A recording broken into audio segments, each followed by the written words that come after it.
மின் இணைப்பு இல்லை, குடிநீர், கழிவறை உள்ளிட்ட எந்த அடிப்படை வசதிகளும் செய்யாமல் வரும் 30ஆம் தேதிக்குள் தேர்தல் நடத்தை விதிமுறை அமலுக்கு வந்துவிடக்கூடிய சூழ்நிலையில் சட்டத்திற்கு புறம்பாக முன்கூட்டியே முடிவடையாத பேருந்து நிலையத்தை முதலமைச்சர் திறந்து வைத்திருப்பதாக முன்னாள் அமைச்சர் பி.வி. ரமணா குற்றம் சாட்டியுள்ளார். திருவள்ளூரில் ரூபாய் 36 கோடி மதிப்பீட்டில் முழுமையாக கட்டி முடிக்கப்படாத பேருந்து நிலையத்தை திறந்து வைக்கும் சம்பவம் அரங்கேறியது. விடியா திமுக ஆட்சியில் எல்லா திட்டங்களும் அரைகுறையாகவே இருக்கும் என்பதற்கு இந்த பேருந்து நிலையத்தின் காட்சிகளே சாட்சியாக உள்ளது. திருவள்ளூர் மாவட்டம் தலைநகரில் போக்குவரத்து நெரிசலை குறைக்கவும், விபத்துக்களால் ஏற்படும் உயிரிழப்புகளை கட்டுப்படுத்தவும் திருவள்ளூர் நகரின் மையப்பகுதியில் செயல்பட்டு வந்த திருவிக பேருந்து நிலையத்தை ரூபாய் 36 கோடி மதிப்பீட்டில் திருவள்ளூர் ஊத்துக்கோட்டை சாலையில் கட்ட தீர்மானிக்கப்பட்டு 2 ஆண்டுகளுக்கு முன்பு தொடங்கப்பட்ட கட்டுமான பணிகள் மந்தகதியில் நடந்து வந்தது.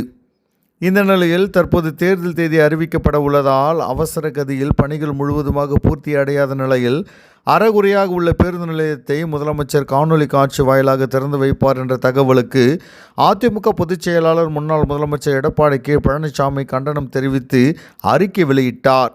இந்நிலையில் இன்று முன்னாள் அமைச்சரும் திருவள்ளூர் மேற்கு மாவட்ட செயலாளருமான பி.வி. ரமணா அதிமுக பொதுச் செயலாளர் அறிவுறுத்தலின் பேரில் முடிவடையாத பேருந்து நிலையத்தை ஆய்வு செய்தார். அதனைத் தொடர்ந்து செய்தியாளர்களை சந்தித்த அவர், தேர்தல் நடத்தை விதிமுறைகள் அமலுக்கு வருவதற்கு முன்பாக சட்டத்திற்கு புறம்பாக பயன்படுத்த முடியாத பேருந்து நிலையத்தை தமிழக முதல்வர் காணொலி காட்சி மூலமாக திறந்து வைத்திருப்பதாகவும், 30ஆம் தேதிக்குள் தேர்தல் நடத்தை விதிமுறை அமலுக்கு வந்துவிடும் என்பதால் சட்டத்திற்கு புறம்பாக முன்கூட்டியே முடிவடையாத பேருந்து நிலையத்தை திறந்து வைத்திருப்பதாக குற்றம் சாட்டினார். இங்கு காங்கிரீட் பணிகள் முடிவடையவில்லை என்றும், மின் இணைப்புகள் முறையாக பெறப்படவில்லை என்றும், செப்டி டேங்க் பணிகள் முடியாத நிலையில் பயணிகளுக்கு தேவையான குடிநீர், கழிவறை உள்ளிட்ட அடிப்படை வசதிகள் ஏதும் செய்து முடிக்காமல் திறந்து வைத்ததால் தேர்தல் நடத்தை விதிமுறை அமலுக்கு வந்த பிறகு இந்த பேருந்து நிலையத்தை செயல்படுத்த அனுமதிக்க கூடாது என்றும் தேர்தல் ஆணையத்திற்கு புகார் தெரிவித்திருப்பதாக முன்னாள் அமைச்சர் பி.வி. ரமணா தெரிவித்தார். அவசர கதியில் பணிகளை பூர்த்தி செய்யாமலேயே திறந்து வைத்து உள்ள பேருந்து நிலையத்தின் காட்சிகளை அரசின் கையாளாகாத தளத்திற்கு காட்சியாக இருப்பது குறிப்பிடத்தக்கது. இந்த ஆய்வின் போது மாநில எம்ஜிஆர் இளைஞர் அணி துணைச் செயலாளர் எஸ். ஞானகுமார், மாநில பொதுக்குழு உறுப்பினர் எஸ். ஏ. நேசன், மாவட்ட துணைச் செயலாளர் எஸ். செந்தில்குமார், மாவட்ட அம்மா பேரவை செயலாளர் கே.பி.எம். எழிலரசன், மாவட்ட இளைஞர் அணி தலைவர் புங்குத்தூர் டி. தேவா, திருவள்ளூர் நகர செயலாளர் கந்தசாமி, பூண்டி ஒன்றிய செயலாளர் ராமஞ்சேரி எஸ். மாதவன், கீழ்நாளாத்தூர் உமாபதி உட்பட பலர் உடனிருந்தனர். பேருந்தும் இல்லை, பயணிகளும் இல்லை. இன்றைய முதல்வர் மு.க. ஸ்டாலின் பஸ் நிலையம் திறப்பு. திருவிக பேருந்து நிலையம் திருவள்ளூர் நகராட்சி இன்றைய தினம் முதலமைச்சர் திரு ஸ்டாலின் அவர்களால் வீடியோ கான்பரன்ஸ் மூலம் திறந்து வைக்கப்பட்டுள்ளது. இந்த பேருந்து நிலையம் பணிகள் முடிவடையாமல் திறந்திருப்பதை சுட்டிக்காட்டி நேற்றைய தினம் அனைத்து இந்திய அண்ணா திராவிட முன்னேற்ற கழகத்தின் பொதுச் செயலாளர், சட்டமன்ற எதிர்க்கட்சித் தலைவர் எடப்பாடி கே. பழனிசாமி அவர்கள் அறிக்கையை வெளியிட்டார்கள்.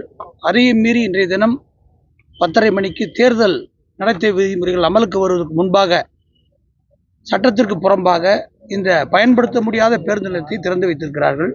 மாவட்ட ஆட்சித்தலைவர் 30ஆம் தேதிக்கு மேலாக பேருந்துகள் இங்கு வந்து செல்லும் என்று சொல்லியிருக்கிறார். 30ஆம் தேதிக்குள்ளாக தேர்தல் நடத்தை விதிமுறைகள் அமலுக்கு வந்துவிடும்.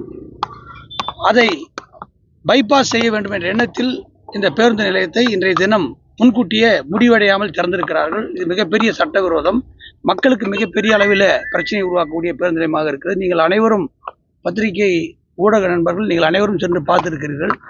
எந்த பணியுமே முடியவில்லை. காங்கிரீட்டு அப்படியே கம்பியோடு தெரிகிறது உங்களுக்கு நன்றாக. அதே போல உள்ள கரண்ட்டே வாங்கலை, இபி கனெக்ஷனை இன்னும் வாங்கலை. அதிகாரப்பூர்வமாக இபி கனெக்ஷன் வாங்காமல் சட்டத்துக்கு புறம்பாக இதை திறந்திருக்கிறார்கள். அதே போல் அந்த செப்டிக் டேங்க் கட்டியே முடிக்கப்படவில்லை.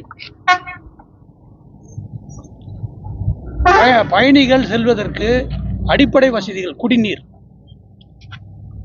சுகாதாரத்திற்காக அவர்கள் கழிவறை, பேருந்து உள்ளே வர முடியாது, பயணிகள் உள்ளே செல்ல முடியாது. இந்த சூழலில் ஒரு பேருந்து நிலையத்தை திறக்க வேண்டிய அவசியம் என்ன இருக்கிறது? இந்த பேருந்து நிலையம் அவர்கள் பெருமையாக பேசுகிறார்கள், அடுத்து நாங்கள் தான் ஆட்சிக்கு வருவோம் என்று சொல்கின்ற மு.க. ஸ்டாலின் எதற்காக அவசரமாக இப்படி திறக்க வேண்டும்? தேர்தல் நடத்தை விதிமுறைகள் வருவதற்கு முன்பாக இதை திறந்து விட்டோம் என்று கணக்கு காண்பிப்பதற்காக, மக்களை ஏமாற்றுவதற்காக இந்த ஆட்சி கடந்த 5 ஆண்டுகளாக எப்படியெல்லாம் மக்களை ஏமாற்றி கொண்டிருக்கிறார்கள், தொடர்ந்து அதில் கடைசியாக ஒரு கட்டம் தான் இந்த பேருந்து நிலையம் திறப்பது என்ற விஷயம். அதே போல திருத்தணி பேருந்து நிலையத்தில் இந்த பேருந்து நிலையம் பேரறிஞர் அண்ணாவுடைய பெயரால் நீண்ட காலமாக இயங்கி வந்த பேருந்து நிலையம். பேரறிஞர் அண்ணாவுடைய பெயரை எடுத்துவிட்டு அது அந்த பேருந்து நிலையத்திற்கு புதிதாக கட்டப்பட்டிருக்கிற பேருந்து நிலையத்திற்கு கலைஞர் கருணாநிதி அவர்கள் பெயரை சூட்டியிருக்கிறார். இதையும் கண்டித்து எங்களுடைய பொதுச் செயலர் நேற்றைய தினம் அறிக்கை வெளியிட்டிருக்கிறார்கள். பேரறிஞர் அண்ணா அவர்கள் எவ்வளவு பெரிய தலைவர், திராவிட முன்னேற்ற கழகத்தை தொடங்கிய தலைவர், அவருடைய பெயரையே இவர்கள் இருட்டடிப்பு செய்கிறார்கள். எப்பேற்பட்ட சூழ்நிலை என்பதை நீங்கள் எண்ணி பார்க்க வேண்டும்.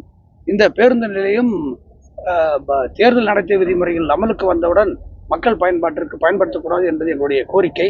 அதை மாவட்ட ஆட்சித்தலைவர், தேர்தல் ஆணையம், மாநில தேர்தல் ஆணையம், மத்திய தேர்தல் ஆணையம் அத்தனை பேருக்கும் நாங்கள் தகவல் அனுப்பியிருக்கிறோம். இது ஒரு வரம்பு மீறிய செயலாக நாங்கள் பார்க்கிறோம். பொதுமக்களுக்காக பேருந்து நிலையம் இருக்காது. ஆனால் தற்போது பொதுமக்கள் பேருந்தில் பயணம் செய்யக்கூடிய பயணிகள் யாருமே இல்லாம திறக்கப்பட்ட இந்த பேருந்து எப்படி? அதுதான் நான் சொல்லிட்டு, நீங்க சொல்ற உங்களுக்கு எல்லாருக்கும் தெரியுது. நம்ம ஒரு வாரமா ஃபாலோ பண்றோம். இவ்வளவு மோசமாக, இவ்வளவு அவசரமாக, அவசர கையிலே திறக்க வேண்டிய அவசியம் கிடையாது.